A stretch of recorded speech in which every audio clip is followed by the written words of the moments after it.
Pastor David Poyong Cho. Como fazer uso das palavras do pensamento da quarta dimensão? Eu gostaria que os irmãos abrissem as vossas Bíblias em Lucas capítulo 6. Nós vamos fazer a leitura do verso 45, que diz assim a palavra do Senhor: O homem bom tira coisas boas do bom tesouro que está em seu coração, e o homem mau tira coisas más do mal que está em seu coração, porque a sua boca fala do que está cheio o coração.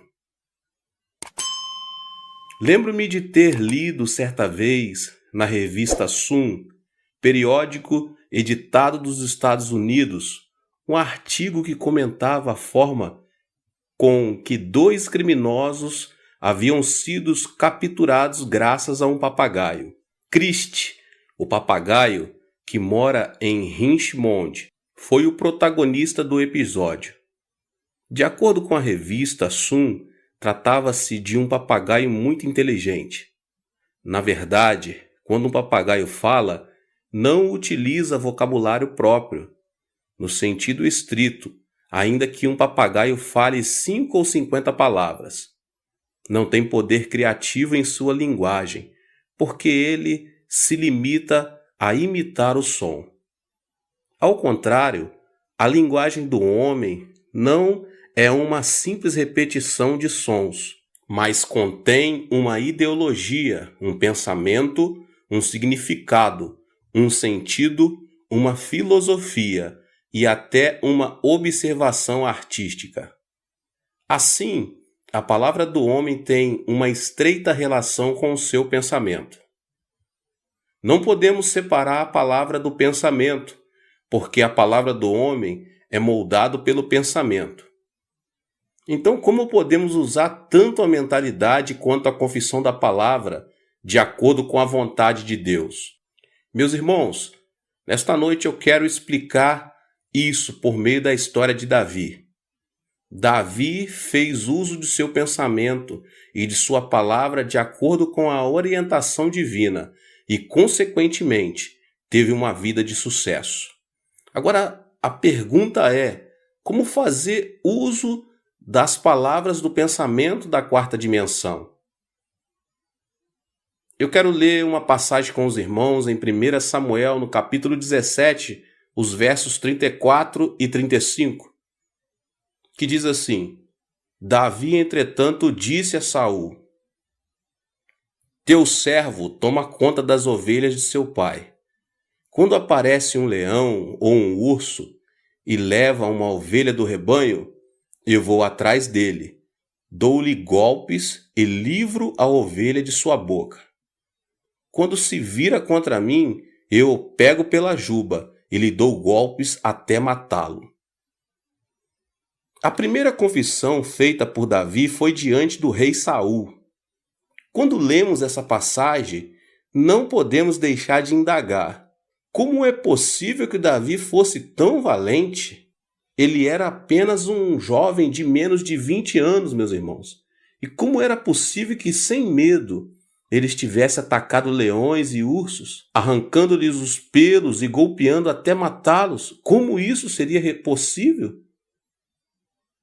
A resposta será fácil, se compreendermos que não é pela arma que temos em mão que a luta se define, e sim pela nossa mente. Se vencermos na luta travada em nossa mente, venceremos na luta real. Se, porém, perdermos a luta travada em nossa mente, perderemos na luta real. Pense em Davi, que se mostrou determinado a pensar como Deus. Ele era um pastor de ovelhas, meus irmãos. Não havia recebido uma educação formal. De qualquer modo, era alguém que adorava e servia o Senhor desde menino e tinha o costume de meditar em Deus. Sobre todas as palavras, Davi levou muito a sério o versículo que diz: dominem sobre todos os animais. Gênesis 1, 28. O texto mostra que Deus é o Deus criador do universo. Com certeza, era baseado nessa passagem que Davi imaginava como mataria os animais selvagens, esquecendo-se de sua condição física e de sua idade. Em outras palavras, meus irmãos, ele empregava a técnica de disciplina mental. Assim, a imagem própria de Davi deixou de ser a de um jovem pastor de ovelhas e passou a ser de um guerreiro experimentado. É por isso que sempre que vinham leões e ursos para capturar suas ovelhas, Davi levantava-se e lutava contra eles até matá-los. A chave do sucesso de Davi foi que ele conquistou a vitória na luta travada em sua mente. É provável que, pela fé, ele pensasse: quando Deus fez o homem, deu-lhe o poder de dominar a terra e tudo que nela existe. Portanto, eu tenho o poder de vencer esses animais ferozes. Davi já havia vencido os leões e os ursos em sua imaginação. Por isso podia atacar esses animais com coragem. Se Davi tivesse pensado: não posso, isso não vai acontecer, é impossível, e tivesse se deixado levar pela ansiedade e pelo temor, os animais selvagens não teriam fugido, e mais, eles o teriam devorado. No entanto, Davi já havia vencido a batalha na mente, e assim pôde vencer também na luta real. Da mesma forma, a vitória e o fracasso de nossa vida dependem de nossa atitude mental. Agora eu quero falar com os irmãos as palavras que promovem o pensamento da quarta dimensão. O texto está em 1 Samuel, capítulo 17, versos 46 e 47. Olha só o que Davi diz: hoje mesmo o Senhor o entregará nas minhas mãos. Eu o matarei e cortarei a sua cabeça. Hoje mesmo darei os cadáveres do exército filisteu, às aves dos céus e aos animais selvagens, e toda a terra saberá que há Deus em Israel. Todos os que estão aqui saberão que não é por espada ou por lança que o Senhor concede vitória, pois a batalha é do Senhor, e ele entregará todos vocês em nossas mãos. A segunda confissão foi feita por Davi diante de Golias. A confissão de fé demonstra quanto Davi era valente, a tal ponto que suas palavras parecem ser um golpe dado diretamente na face de Golias, antes mesmo de a luta começar. Quando Golias desafiou o exército de Israel e o rei Saul, maldizendo Deus, todos ficaram quietos e com um sentimento de fracasso e derrota. Entretanto, com ousadia, Davi afirmou: eu vou lutar contra você. Matei leões e ursos ao cuidar do rebanho de meu pai. O mesmo vai acontecer com esse Golias. Que tal fazermos uma comparação objetiva entre Davi e Golias? Golias era um homem de quase 3 metros de altura, e sua armadura de guerra pesava 60 quilos. Se sua armadura pesava tanto assim, podemos imaginar como aquele homem era grande. O povo de Israel estava atemorizado por ouvir a voz ameaçadora do gigante durante 40 dias no vale de Elá. Eles já estavam mentalmente vencidos na batalha contra Golias. Davi era diferente. Ele tinha apenas 17 anos de idade e não tinha praticamente nenhuma experiência de guerra. Além disso, não se comparava fisicamente a Golias. Aquela parecia uma batalha já definida. Entretanto, meus irmãos, Davi pensava de outra maneira. Como esse filisteu pagão e incircunciso atreve-se a desafiar o exército do Deus vivo e seu povo? Deus está conosco. Por isso, esse gigante não significa nada para nós. Não importa sua altura e seu peso. Davi não pensou em outra coisa a não ser na vitória que Deus lhe haveria de conceder, meus irmãos. Pela mente humana, via-se a advertência que seria inútil atacar Golias, mas Davi, que havia concebido a mente divina, pensava diferente.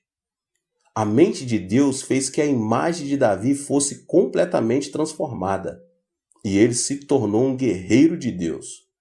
Ele já não era um jovem pastor de ovelhas que via com os olhos da terceira dimensão. A quarta dimensão da mente de Deus fizera que ele concebesse uma alta imagem diferente. Ele passou a ser um guerreiro de Deus, capaz de determinar a vitória e a derrota na batalha. Na esfera mental, Davi era um guerreiro mais forte que Golias e um homem de estrutura maior de que a daquele filisteu. Ele pensava como um gigante, portanto sua boca proclamava palavras de um gigante. As palavras da quarta dimensão que Davi proclamou acorrentaram todas as condições da terceira dimensão que prognosticavam a clara vitória de Golias sobre ele. As condições da terceira dimensão começaram a ser governadas pelo poder da confissão da palavra da quarta dimensão. A palavra de Deus declara: como falastes aos meus ouvidos, assim farei a vós outros. Números 14, 28. E as palavras convictas de Davi fizeram que a vitória se revertesse. Assim, a batalha não foi um medir de forças, mas o uso da fonte invisível do poder da quarta dimensão, mediante o pensamento, a fé e a confissão da palavra. Agora é preciso comparar Davi a outro personagem, o rei Saul. Saul foi um homem ungido para governar Israel. Foi um dos líderes mais eminentes de sua época. Entretanto, ele pensou que Davi não poderia enfrentar Golias. Veja, essa ideia de sair para lutar contra Golias é absurda. Ele é um general que nunca perdeu uma batalha em sua vida. E você é um jovem de apenas 17 anos. Isso é impossível. E quis fazer arrefecer o ânimo de Davi. A maneira que Saul pensava não provinha de Deus. Ao contrário, fundamentava-se na sua experiência. Ele era um rei, mas com base em suas experiências passadas, sua mente estava tomada de fracassos. Apesar de se tratar do rei de Israel, a nação escolhida, ele se mostrava ansioso e temeroso, esperando ser derrotado e escravizado pelos filisteus. Entretanto, Davi pensava que Golias não seria nada mais do que um leão ou um urso morto. Passou a olhar para Golias do ponto de vista divino e assim viu nele um leão ou um urso entre os vários animais que havia matado. Saul pensava que seria derrotado, enquanto Davi pensava que venceria o inimigo. Por essa razão, Davi e Saul pensavam de maneiras totalmente diferentes, mesmo servindo ao mesmo Deus. Davi tinha um pensamento de Deus e sabia como administrar sua vida conforme esse poder. Sabia como viver com o poder de Deus e não com as próprias forças. Por outro lado, Saul servia ao mesmo Deus, mas não refletia o poder da fé em sua vida. Confiava na sua própria força, no próprio poder e na própria experiência. Trocando em miúdo, meus irmãos, os pensamentos de Saul eram pensamentos da terceira dimensão, enquanto os pensamentos de Davi eram da quarta dimensão. Se perdermos a batalha no campo da mente, também a perderemos no campo real. Assim é preciso primeiro assumir o controle dos pensamentos. Se perdermos na mente, perderemos na realidade. Em comparação a Saul e Golias, Davi estava numa situação de inferioridade. Ele se parecia com as pedras que havia escolhido para atirar, não tinha nenhum valor. No entanto, a razão por que Davi foi usado por Deus foi ele ter maior grandeza de pensamento. A segunda confissão demonstra claramente que a grandeza do pensamento de Davi superava a de Golias. A grandeza do pensamento. Este foi o segredo para que Davi se destacasse e vivesse uma vida muito especial. As duas confissões de Davi, relatadas no capítulo 17 de 1 Samuel que lemos, revelam como podemos conseguir a linguagem da quarta dimensão. Esta provém do pensamento da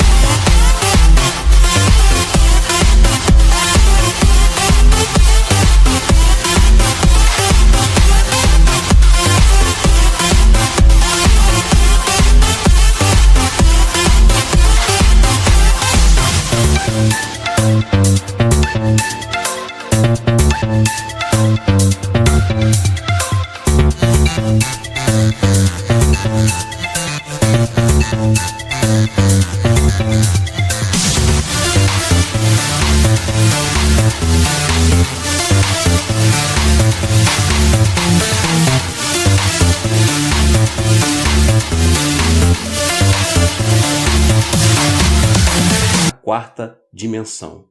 Com base na história de Davi, meus irmãos, nós aprendemos que a maneira de pensar é fundamental para que nossa vida seja elevada até a quarta dimensão.